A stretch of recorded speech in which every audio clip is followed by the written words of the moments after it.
Amy Carter stood by the large window of the space station looking out at the stars. Her eyes were red and swollen from crying. She had been crying for 3 days straight since the news came. Her husband Ryan was dead. He died along with 46 other humans when the Corvin Empire attacked Kepler Research Station. The funeral was happening right now in the main hall. Amy could not bear to go inside and watch them lower Ryan's empty coffin into the ground. There was no body to bury. The Corvins had destroyed everything on the station. All that remained were memories and the terrible pain in her chest that felt like her heart was being ripped apart. "How fascinating," said a voice behind her. Amy turned to see Zexthara, the insect-like alien from the Vrex species. Her compound eyes reflected the starlight as she tilted her head to study Amy. "You are leaking salt water from your optical organs again. This is the 3rd day you have done this behavior." Amy wiped her eyes with her sleeve. "It's called crying, Zexthara. It's what humans do when we lose someone we love." "But why?" asked the alien. "The deceased human Ryan Hayes is gone. No amount of fluid secretion will bring him back. This seems like a waste of your body's resources." More aliens gathered around them. There was Luminos, a being made of pure energy who belonged to the ethereal collective. His light pulsed in what Amy had learned was his species' version of curiosity. Next to him stood General Morrison, a tall figure made of living crystal from the Nexari race. His faceted face showed no emotion at all. "Dr. Brooks tried to explain human grief to us yesterday," said Luminos, his voice sounding like wind chimes. "He said that emotions drive your decision-making and creativity, but we cannot understand why you would choose to feel pain when you could simply not feel it." Amy felt anger rising in her chest. "You don't understand because you've never loved someone the way humans do. You've never had your whole world wrapped up in another person." General Morrison's crystal form shifted slightly.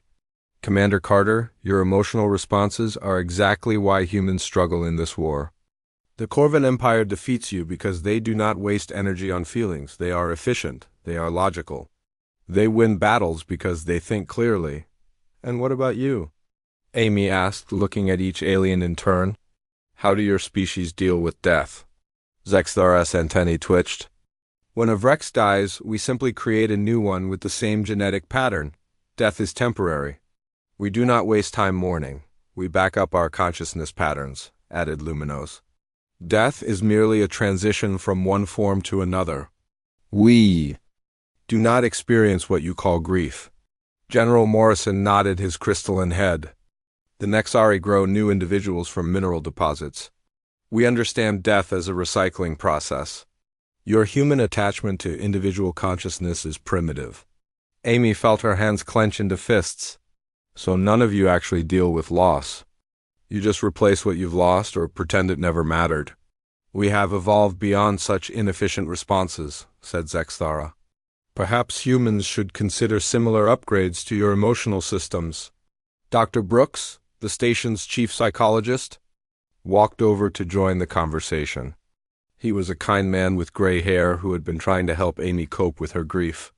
"With respect, the human capacity for emotional processing is not a flaw to be corrected. It's fundamental to who we are." "Then perhaps that is why humans are losing this war," said General Morrison. "The Corvin Empire understands that sentiment has no place in warfare. They strike without hesitation, they retreat without shame. They calculate odds and make decisions based on logic alone." Amy remembered Ryan's last message to her.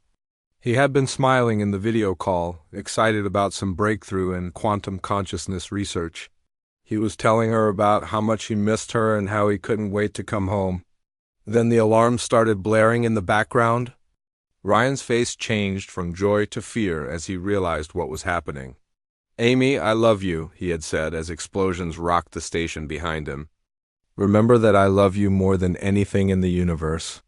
The transmission had cut to static and Amy's world had ended. "Your grief makes you weak," continued General Morrison. "It clouds your judgment. It makes you unpredictable in combat. The other species in the coalition tolerate humanity because you are creative and adaptable, but your emotional nature makes you unreliable allies. Amy looked at the alien general with something cold growing in her eyes. You think our emotions make us weak? The evidence is clear, said Luminos. Every major defeat in this war has come when human commanders made decisions based on emotion rather than logic. The Corvan Empire exploits this weakness repeatedly. Amy thought about all the battles she had studied. The aliens were right about one thing. Humans did fight differently than other species. When faced with impossible odds, other species would retreat and regroup. Humans would charge forward anyway, especially when they had nothing left to lose. The Corvans had learned to predict coalition behavior because most species acted rationally. They would surrender when defeat was certain. They would retreat when losses became unacceptable. They would negotiate when the cost of fighting exceeded the potential gains, but humans didn't always follow those patterns. Sometimes humans fought harder when they were losing. Sometimes they refused to surrender even when death was certain. Sometimes they made choices that defied all logic. You're right, Amy said quietly. We do fight differently. We do make decisions based on emotion. We do grieve our dead instead of just replacing them. The aliens looked satisfied, as if they had finally made the stubborn human understand reality. But maybe, Amy continued, you don't understand what you're dismissing. Maybe the reason humans fight differently is because we have something worth fighting for that you don't. And what is that? Asked ZEX single quotes at HARA. At the stars where Ryan had died. Love, we fight for love, we die for love. We grieve for love. And maybe that's not a weakness. Maybe that's something none of you have ever experienced. The aliens exchanged looks that seemed to say Amy was still not understanding the situation. They saw human emotion as a problem to be solved, not a strength. To be harnessed. Amy wiped her eyes one more time and walked away from the window. The funeral was over. The aliens had made their opinions clear. Humans were useful but flawed. Their emotions were primitive responses that needed to be overcome, but as Amy walked through the corridors of the station, she began to think about something else. She thought about how the aliens had described their own ways of dealing with death. They didn't actually process loss, they avoided it. They ran from it. They had built entire civilizations around not feeling what she was feeling right now. Maybe the weakness wasn't in feeling too much. Maybe the weakness was in feeling nothing at all. 3 months had passed since Ryan died. Amy had requested a transfer to the Coalition's Xenopsychology Research Division. She told her superiors that she wanted to study alien thought patterns to help the military effort. This was partly true, but Amy had darker reasons for wanting to understand how alien minds worked. Dr. Helen Price was Amy's new supervisor. She was a brilliant scientist who had spent years studying the psychology of different species. Helen welcomed Amy to the research team but seemed worried about her mental state. Amy had not taken any leave since Ryan's death.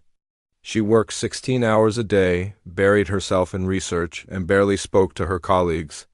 Amy, you need to take a break, Helen said one evening as Amy sat at her desk reading through classified psychological profiles. You haven't left this lab in 3 days. When was the last time you ate a proper meal? Amy looked up from her computer screen. Her eyes were bloodshot and her face was pale. I'm fine, Helen. This research is important. The more I understand about alien psychology, the better I can help our military efforts. Helen frowned. I'm not questioning your dedication, but I'm concerned about your well-being. Maybe you should consider talking to someone about Ryan's death. Dr. Brooks has offered to meet with you several times. I don't need therapy, Amy said, turning back to her screen. I need answers. What Amy was really looking for was something the aliens had not intended to reveal. As she studied their psychological profiles, she began to notice patterns. Each species had detailed records of their fears, their anxieties, and their psychological vulnerabilities. The Coalition kept these files to better understand their allies, but Amy was using them for something else entirely. The Vrex files were particularly interesting. Despite their claims of logical superiority, the insect-like aliens were driven by an overwhelming terror of individual death. Their hive mind structure was not a natural evolution but a desperate response to species-wide anxiety. Every Vrex lived in constant fear of being alone, of being forgotten, of ceasing to exist as an individual. Amy discovered that the Vrex had developed their genetic replacement system not out of efficiency, but out of panic. They could not psychologically handle the concept of permanent loss. When a Vrex died, they immediately created an exact copy because the alternative was facing the reality that someone was truly gone forever. The ethereal collective's files revealed something even more tragic. These beings of pure energy claimed to have transcended physical existence, but their psychological profiles told a different story. They were desperately lonely creatures who had abandoned their physical forms because they could not bear the pain of separation and loss. Ethereals could not touch each other in their energy forms. They could not truly connect the way physical beings could. They had given up their bodies not to evolve beyond emotion, but to avoid the heartbreak that came with loving someone you could lose. Their transcendence was actually a form of emotional suicide. The Zephyrians were perhaps the most damaged of all. These crystalline beings grew new individuals from mineral deposits because their minds literally could not process permanent loss. When faced with true grief, a Zephyrian's consciousness would fracture and shatter like glass. They had engineered biological immortality, not as an advancement but as a psychological crutch. Even the Nexari, who appeared so cold and logical, had built their entire civilization around avoiding emotional chaos. Their files revealed that early Nexari society had been torn apart by uncontrolled feelings. They had watched their people destroy themselves through passion, love, and grief. So they had chosen to suppress all emotion rather than learn to process it. Amy sat back in her chair as the truth became clear. "They're not emotionless," she whispered to herself. "They're traumatized. Every single species has found ways to avoid dealing with loss, pain, and grief. They haven't evolved past emotions. They've been crippled by them." The breakthrough came when Amy accessed classified Corvan psychological assessments. The warrior species that had killed Ryan and 46 other humans had their own psychological profile in the Coalition database. What Amy found made her heart race with a mixture of excitement and rage. The Corvans had one glaring weakness that no one had ever exploited. They could not understand sacrifice born of love. Their entire military doctrine was based on the assumption that all species would prioritize self-preservation over emotional bonds. Corvan commanders planned their attacks around the belief that enemies would always choose survival over sentiment. Amy read through battle reports with new understanding. The Corvans had never encountered a species that would die for love. They had never faced enemies who would fight harder when they had nothing left to lose. Their tactical models could not account for opponents who drew strength from suffering rather than being weakened by it. Helen found Amy in the lab at 3 the morning, surrounded by alien psychological profiles and battle data. "Amy, what are you doing?" Amy looked up with eyes that seemed to burn with inner fire. "I'm learning that humans are the only species in the galaxy that actually processes grief instead of running from it. We're not the weak ones, Helen. We're the only ones strong enough to feel." "What do you mean?" Amy gestured to the screens around her. "Look at this data. The Vrex live in constant terror of death.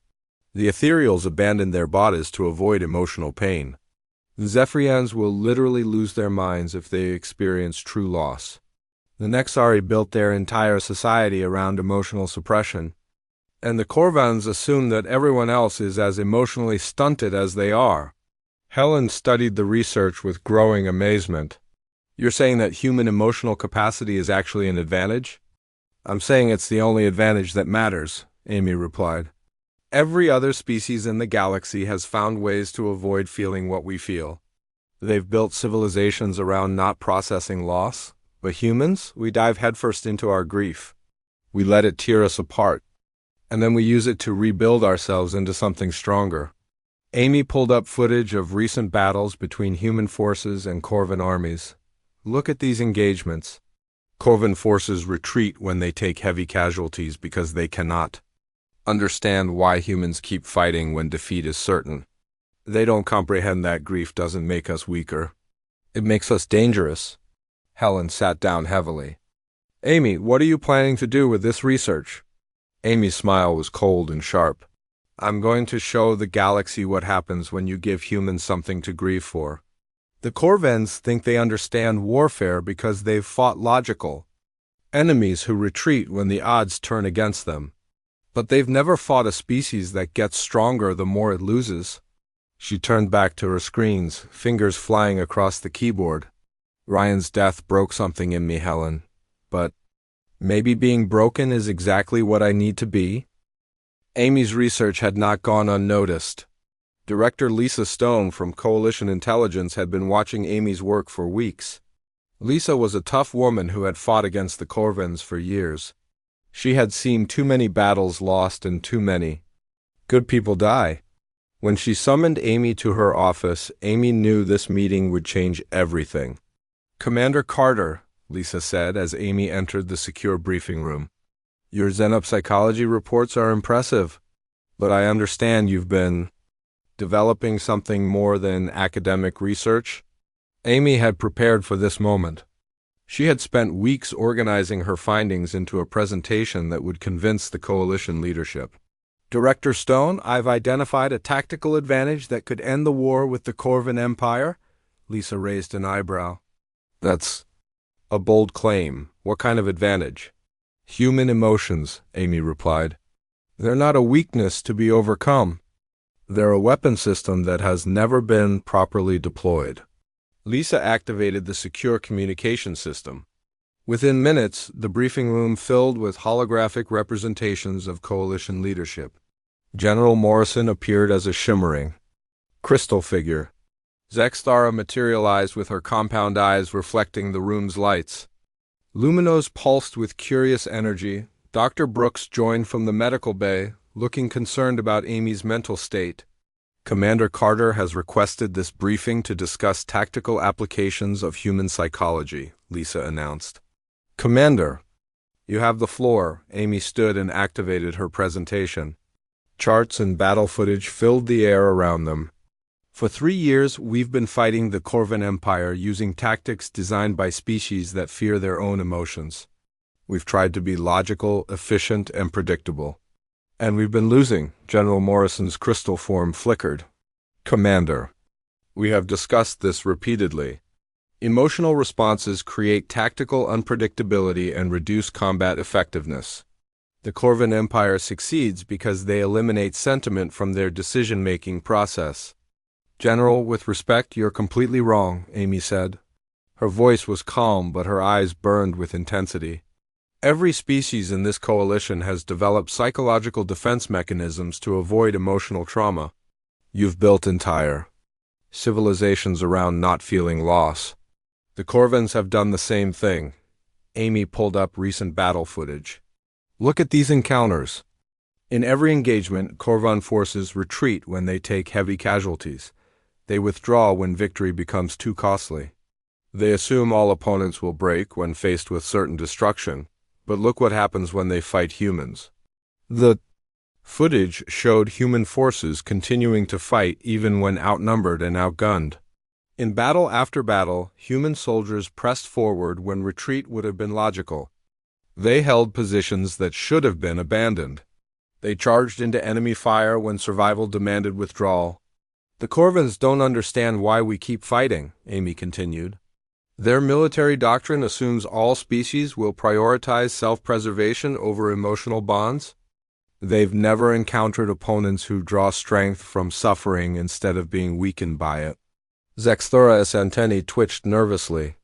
Commander Carter, you are suggesting that humans deliberately embrace emotional trauma for tactical advantage. This seems psychologically dangerous. I'm suggesting we stop apologizing for being human, Amy replied.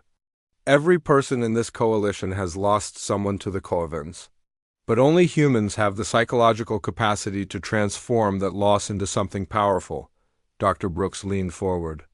Amy, what exactly are you proposing? Amy's presentation shifted to show psychological profiles of human soldiers who had lost family members to Corvan attacks. I'm proposing we create a unit composed entirely of humans who have experienced significant loss. Not because they're broken, but because they've learned to forge their grief into something unbreakable. The room fell silent. The alien representatives looked horrified at the concept of deliberately recruiting traumatized individuals for military service. The Corvan Empire has a fatal flaw, Amy continued. They cannot predict or counter opponents who fight not for conquest, not for resources, not for survival, but for memory, for love, for the dead who cannot fight for themselves. Luminos pulsed with confused energy patterns. You would ask these humans to weaponize their psychological wounds? I would ask them to give their wounds meaning, Amy corrected. Every human who has lost someone to the Corvans carries something that no other species possesses. They carry the ability to love something more than their own existence. Amy pulled up tactical simulations she had run using human psychological profiles. A human who has lost everything fights differently than one who still has something to lose. They don't retreat when the odds turn against them. They don't surrender when defeat seems certain. They don't break when faced with impossible choices. General Morrison studied the data with growing interest. These projections show significant tactical advantages, but at what psychological cost to the human soldiers? The cost is something they're already paying, Amy replied. These people are already grieving. They're already angry. They're already broken by loss. I'm offering them a chance to transform their pain into something that can prevent others from experiencing the same loss. Lisa Stone had been quietly reviewing Amy's research throughout the presentation. How many volunteers would you need for this unit? 50, Amy said. 50 humans who have lost everything and are ready to make sure no one else ever has to feel what they've felt. Dr. Brooks looked deeply troubled. Amy, this is essentially asking people to weaponize their trauma. The psychological risks are enormous. The psychological risks of losing this war are greater, Amy countered. Every day we delay, more people die. More families are destroyed. More humans experience the same grief that's driving this proposal. Amy's voice softened slightly. Kelvin, I know you're worried about the ethics of this, but these volunteers wouldn't be victims. They would be warriors who choose to transform their suffering into strength. The alien representatives exchanged uncertain glances. This concept of deliberately harnessing emotional trauma for military purposes was completely outside their understanding. What would you call this unit? Lisa asked. Amy looked around the room at the assembled coalition leadership. Task Force Requiem, because they'll be fighting not just for victory, but for the memory of everyone we've lost. General Morrison's crystal form shifted as he processed the tactical implications. Commander Carter, if your theory is correct, this unit would be unlike anything in coalition military history. That's the point, Amy replied. The Corvans have learned to defeat coalition forces because we fight like them. We retreat when logical, we surrender when rational. We negotiate when practical. But humans don't always do what's logical or rational or practical. Amy looked directly at each representative. Sometimes humans do what's necessary. Sometimes we fight impossible battles because the alternative is unacceptable. Sometimes we choose to die rather than live with defeat. The room was quiet for a long moment. Finally, Lisa Stone spoke. Commander Carter, you have authorization to recruit your volunteers. Task Force Requiem is officially approved. Amy felt something shift inside her chest. For the first time since Ryan's death, she felt something other than grief. She felt purpose. The project was classified at the highest levels. Amy had been given command of Task Force Requiem and moved to a secret training facility on the moon of Europa. The coalition leadership was nervous about her methods, but the war was going badly, and they were willing to try anything that might work. Amy stood in the briefing room looking at 50 human volunteers. Each person in the room had lost someone to the Corvans. Captain Jake Murphy had watched his wife and twin daughters die when Corvan ships bombed their colony. Sergeant Lisa Chun had been on leave when the Corvans attacked her home planet. She returned to find her parents and 3 brothers dead in the ruins of their house. Commander Ben Taylor's story was perhaps the worst of all. The Corvans had used orbital bombardment to destroy his entire hometown. 20,000 people had died in minutes, including his wife, his children, his parents, and everyone he had ever known. Ben had been serving on a distant starbase when it happened.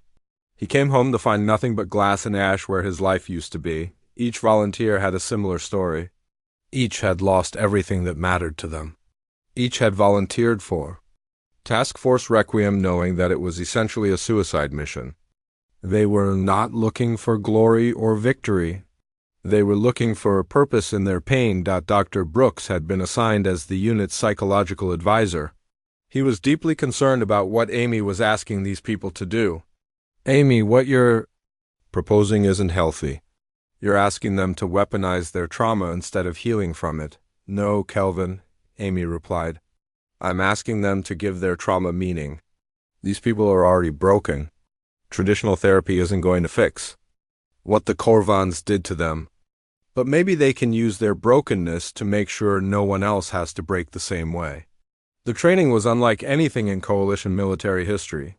Instead of teaching soldiers to suppress emotions and think logically, Amy's program taught them to channel grief into tactical advantage. They learned to use their anger as fuel for impossible endurance. They learned to transform their sorrow into unbreakable determination. Most importantly, they learned to fight as humans rather than trying to imitate emotionless alien warriors. When other species would retreat, humans would advance. When logic demanded surrender, humans would keep fighting. When rational thinking said a battle was lost, humans would find ways to win anyway. Captain Murphy proved to be one of the best students. During combat simulations, he showed an ability to continue fighting long after other soldiers would have collapsed from exhaustion. When asked how he managed such endurance, his answer was simple. I think about Sarah and the girls. Every shot I fire, every step I take, every breath I draw is for them. Sergeant Chun developed an almost supernatural ability to remain calm under fire. While other soldiers would panic when surrounded by enemy forces, she became more focused and deadly.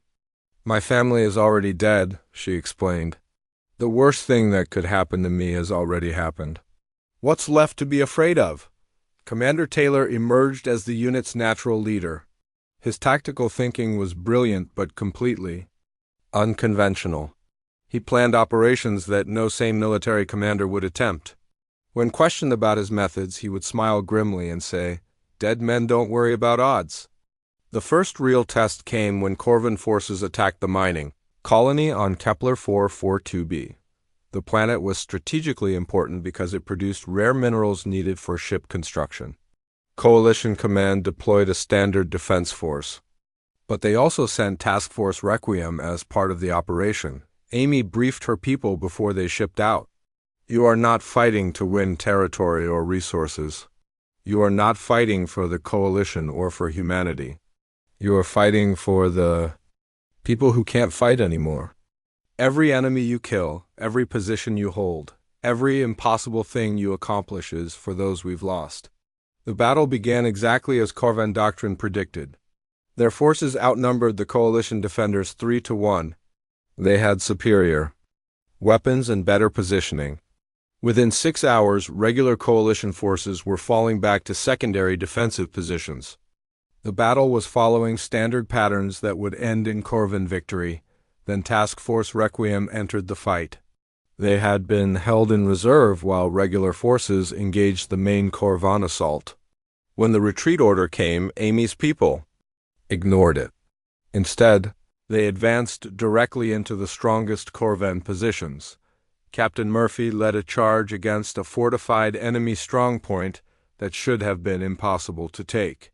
His squad was outnumbered 10-1 and had no heavy weapon support. Military logic said the attack would fail within minutes. Instead, Murphy's people fought with such fierce determination that the Corvan defenders broke and ran. Sergeant, Chion held a defensive position for 8 hours against continuous enemy assault. When her ammunition ran out, she fought with improvised weapons. When her squad was reduced to 3 people, they kept fighting. When Corvan forces offered surrender terms, Jen's response was to throw a grenade into their ranks and charge with a knife. Commander Taylor coordinated the entire operation with tactics that made no sense to conventional military thinking. He ordered advances when retreat was logical. He concentrated forces where dispersal would be safer. He made choices that should have resulted in disaster but somehow led to victory. The Corvan field commanders were completely confused by what they were seeing. Human forces were displaying what their reports called irrational combat behavior and suicidal tactical patterns. Soldiers who should have retreated kept advancing. Units that should have surrendered kept fighting. Humans who should have been broken by casualties grew more dangerous instead of weaker. For the first time in 3 years of warfare, Corvan forces retreated from a battle they were winning. Their commanders could not understand why the humans refused to behave logically. They had no framework for dealing with enemies who fought harder when they had nothing left to lose. Amy watched the battle reports from the command center with grim satisfaction. Task Force Requiem had held their positions against impossible odds. They had driven back forces that outnumbered them 3-1. More importantly, they had done something no coalition force had achieved in years of fighting. They had made the Corvans afraid. The after-action reports from Corvan military intelligence were intercepted by coalition forces. The enemy commanders were requesting new psychological assessments of human behavior patterns. They literally could not understand why humans kept fighting when defeat was certain. Amy realized that her theory had been correct. The Corvans had built their entire military doctrine around the assumption that all enemies would behave rationally. They had never encountered a species that drew strength from suffering rather than being weakened by it. Task Force Requiem had shown the galaxy something new. They had proven that human grief, properly channeled, could become the most powerful weapon in the universe. The success of Task Force Requiem had sent shockwaves through both Coalition and Corvan leadership. News of the impossible victory on Kepler 442 spread quickly through military channels. For the first time in 3 years of warfare, human forces had not only held their ground, but had driven back an enemy that outnumbered them 3-1. More importantly, they had accomplished something that no coalition force had ever achieved before. They had made the Corvan Empire afraid. Amy stood before the full coalition council 6 months after Ryan's death. She was no longer the grieving widow who had watched her husband's funeral while aliens mocked human tears.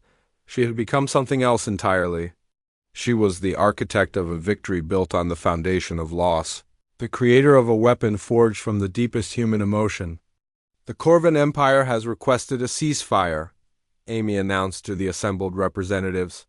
Not because we have defeated their fleets or conquered their worlds, but because we have broken their ability to understand us. They cannot fight an enemy that refuses to behave according to their predictions. The alien representatives listened with a mixture of awe and horror. General Morrison's crystalline form flickered with what might have been respect. Zexthara's compound eyes reflected the chamber lights as she tried to process what had happened. Luminos pulsed with confused energy patterns that showed his complete bewilderment. "Commander Carter," General Morrison said, "your tactics have proven effective beyond all projections. But we must ask about the cost. What has this victory demanded of your people?" Amy looked around the chamber at the faces of beings who had spent centuries avoiding the very emotions that had won this war. "The cost was admitting what we are. For too long, humanity has tried to fit into your models of rational behavior. We have apologized for our emotions, suppressed our grief, and pretended that love and loss were weaknesses to be overcome." She gestured to the tactical displays that showed Corvan forces in full retreat across 17 star systems.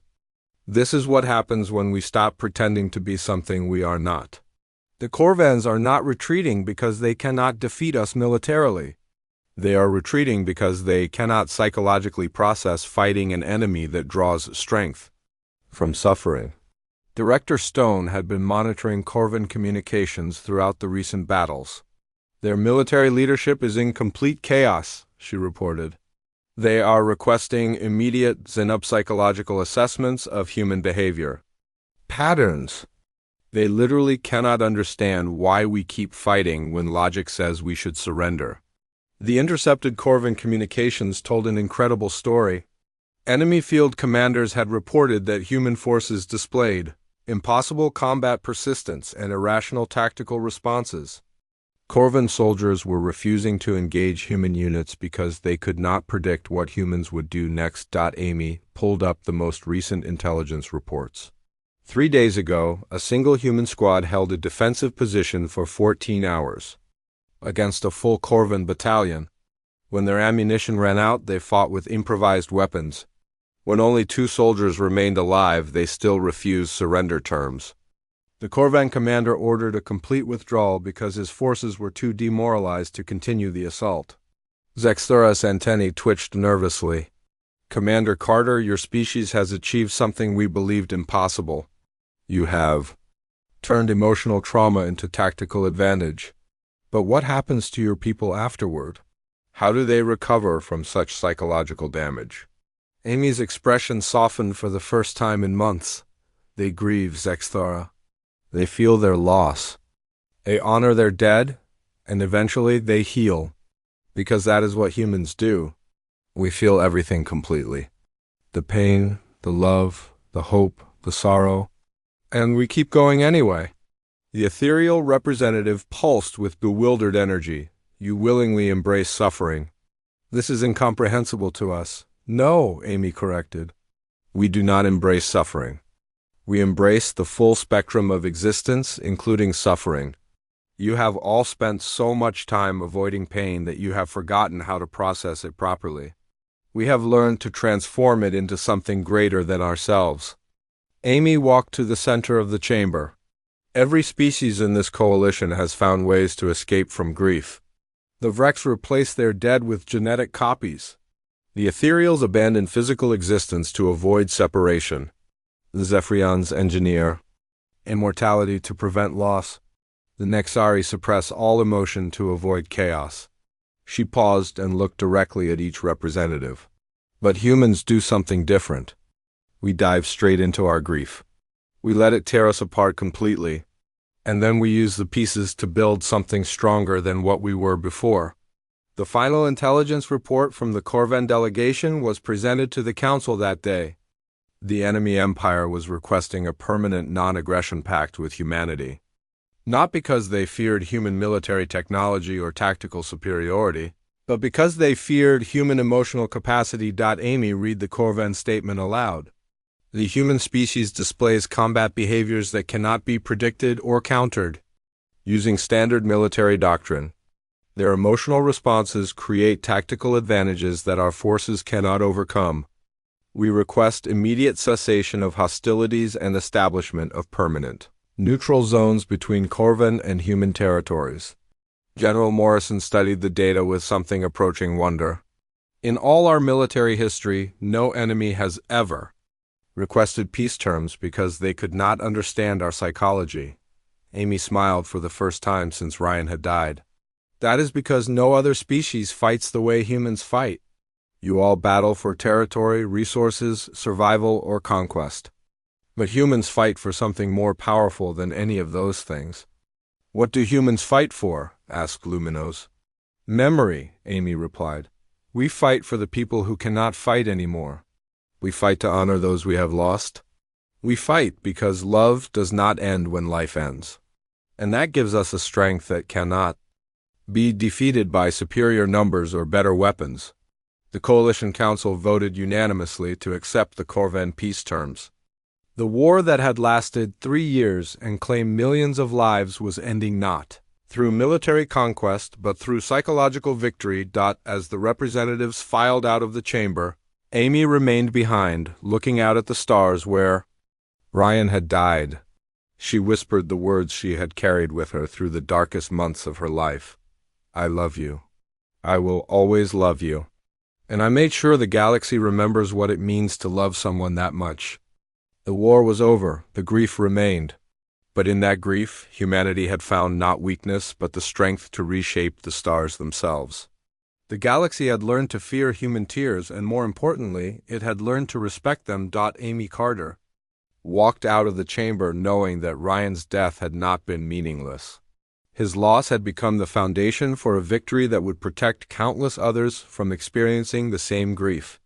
Sometimes the greatest weapons were forged not in factories but in the human heart.